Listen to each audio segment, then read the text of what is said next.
Bien décorer son appartement, c'est vraiment très important pour s'y sentir bien. C'est pour ça que je vous ai préparé une sélection d'éclairage, parce que c'est vraiment ce qui va faire la différence entre un appartement sympa mais banal et un où on se sent vraiment bien. Pour cette sélection, j'ai voulu rester accessible, j'ai donc choisi Ikea, de quoi trouver facilement des luminaires avant que les jours ne se raccourcissent vraiment. Et on attaque tout de suite par les plafonniers, la base de tout éclairage d'intérieur. Le premier modèle que je vous présente, c'est la suspension Kudlava. Elle est sobre, graphique et son prix est très raisonnable. Le plastique facilite aussi l'entretien. Je la verrais bien dans une cuisine par exemple. Ensuite, la suspension Blostong. Elle est en papier mais sa couleur apporte une vraie chaleur. J'imagine très bien dans un petit salon ou dans une chambre pour une ambiance cosy. On poursuit avec le plafonnier Desha. J'aime beaucoup ce modèle. Chic, sobre, avec une ambiance un peu années 60. Il trouverait par exemple tout à fait sa place dans une entrée. Et pour finir cette première section, la suspension Omienge. Celle-ci fait partie d'une collection limitée. C'est moins dans mes goûts personnels, mais je trouve intéressant qu'IKEA propose des modèles un petit peu plus risqués et des coloris un petit peu plus tendance. On continue avec les lampes de bureau. Ici, la priorité, ça va être d'apporter une lumière utilitaire. Mais c'est aussi l'occasion d'habiller un petit peu son bureau, avec un objet au design sympa. Première lampe, la Brunbagge. Elle éclaire efficacement votre espace de travail tout en offrant des espaces de rangement pour vos ciseaux, vos stylos ou encore un casque audio. Elle va être aussi très pratique pour faire des visioconférences par exemple. Ensuite, la Numone. Comme la précédente, elle joue la carte du multifonction. Elle va vous permettre de charger votre smartphone par induction et elle a aussi un deuxième port USB qui va vous permettre de charger un deuxième appareil. Elle offre une lumière dirigée, ce qui est parfait pour lire ou pour les travaux de précision. Et enfin un classique, la Forso, une lampe au design intemporel, inspirée des lampes d'architecte, avec une finition chromée qui lui donne une touche moderne et tendance. Ensuite viennent les lampes de table.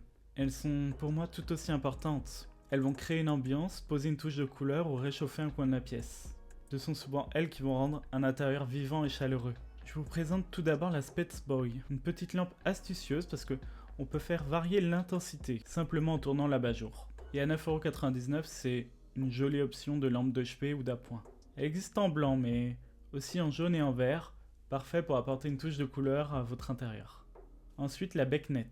C'est une nouveauté que j'aime beaucoup. Sa forme originale et son blanc neutre lui permettent de s'adapter à un grand style d'intérieur. En plus, son prix reste raisonnable.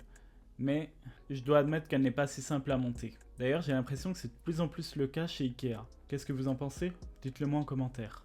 Enfin, la Stockholm 2025. Elle fait partie de la collection premium de la marque. Son revêtement en lin et sa couleur jaune lui apportent une vraie douceur et une chaleur naturelle. Et surtout, elle donne l'impression d'une vraie qualité de finition. Je voulais également vous parler des lampadaires. Vous le savez, parfois une simple lampe de table ne suffit pas à structurer l'espace. C'est là que les lampadaires prennent le relais. Ils redessinent un coin du salon, accompagnent un fauteuil et apportent une présence décorative autant qu'une source de lumière. Premier modèle, la liseuse Numone.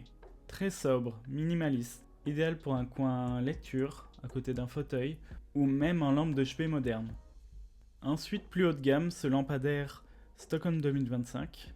Ces matériaux valorisants lui apportent une vraie élégance. Un pied en travertin, un matériau noble et une finition en laiton. Parfait pour donner du caractère à une pièce de vie. Et pour finir, un classique du catalogue, le Laurters. Avec son pied en frêne clair et son abat-jour blanc, il s'adapte à tous les styles. Intemporel, élégant, il incarne parfaitement le style scandinave. À côté des lampadaires, il existe une autre manière d'apporter de la lumière sans encombrer l'espace, les appliques murales. Elles habillent un mur, structurent un couloir ou mettent en valeur un coin lecture. D'abord la monalgue. Fabriquée en jonc, une fibre végétale tissée à la main, elle apporte une touche artisanale et s'intègre parfaitement dans des intérieurs bohèmes et chaleureux. Ensuite, la Röhrkult. Son verre à motif rayé diffuse une lumière douce, tout en apportant une touche de sophistication. Parfaite pour une chambre ou un couloir qui cherche un peu plus de caractère. Et puis, il est difficile de ne pas mentionner la collaboration avec Sabine Marcélis en 2023, et toujours au catalogue. La première, en vert orange, très graphique et ludique, semble-t-il trouver son public. En revanche, sa grande sœur, en forme de cercle lumineux blanc, est passée beaucoup plus inaperçue. Et pourtant, elle a tout pour plaire. Une vraie présence sculpturale, un design minimaliste mais percutant, et une ambiance presque artistique, pour moins de 70 €. Un trésor un peu caché du catalogue d'IKEA qui mériterait un peu plus d'attention. Voilà pour ma sélection de luminaires IKEA. Et vous, quels sont vos luminaires préférés chez IKEA? Dites-le moi en commentaire, je suis curieux de savoir vos choix. Si cette vidéo vous a plu, n'hésitez pas à mettre un pouce bleu, à vous abonner et à activer la cloche pour ne pas louper la suite. Au revoir.